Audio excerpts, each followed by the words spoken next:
এখন আমি রান্না করব কচু শাক। আমাদের বাড়ির চারপাশে হয়ে থাকা কচু শাক কেটে নিয়েছি আর সেদ্ধ করেও নিয়েছি। আর সাথে টক বড়ই দিব, টক বড়ই দিয়ে কচু শাক। আর সাথে আছে কাটা ইলিশ। কাটা ইলিশ দিয়ে তো কচু শাক রান্না করলে বেশি ভালো লাগে। আর সাথে আমি টক দিয়ে দিচ্ছি যাতে করে গলায় না ধরে। যেহেতু কচু কচু একটু গলায় ধরে, এর জন্য আমি টক দিয়ে দিচ্ছি কেটে রাখা পেঁয়াজ কাঁচামরিচ। এখানে আমি দিয়ে দিয়েছি জিরা, রসুন, আদা। এখন এগুলো ভালোভাবে ভাজা হয়ে গেলে এর মধ্যে দিয়ে দিব মাছ আর মশলা। তেলের মধ্যে দিয়ে দিচ্ছি বড়ই।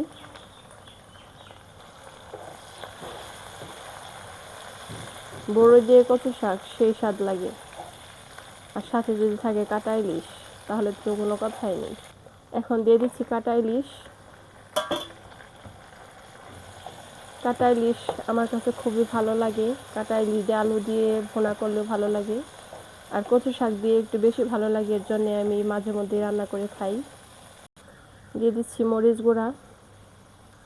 এখন এগুলা ভালোভাবে কষিয়ে নিব। এর মধ্যে দিয়ে দিব সেদ্ধ করে রাখা কচু। কচুতে প্রচুর পরিমাণে ভিটামিন।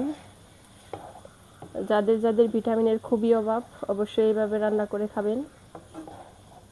এখন দিয়ে দিচ্ছি সেদ্ধ করে রাখা কচু। কচু দিয়ে অনেকক্ষণ কষিয়ে নেব। মশলাগুলা ভালোভাবে মিক্স করে দেই। সেই স্বাদ লাগবে কচু শাক কাটা ইলিশ দিয়ে বড়ই দিয়ে। এই তো দেখেন কত সুন্দর সবুজ সবুজই রয়েছে। যে কোনো জিনিসের কালারই স্বাদ।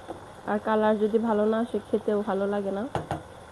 এই তো আমার কচু শাক রান্না হয়ে গেছে। দেখো কত সুন্দর হয়েছে কচু শাক রান্না। আমার কাছে তো ভালো লেগেছে। তোমাদের কাছে কেমন লেগেছে অবশ্যই কমেন্টে জানাবা। ধন্যবাদ তোমাদের সবাইকে আমার ভিডিওটি দেখার জন্য।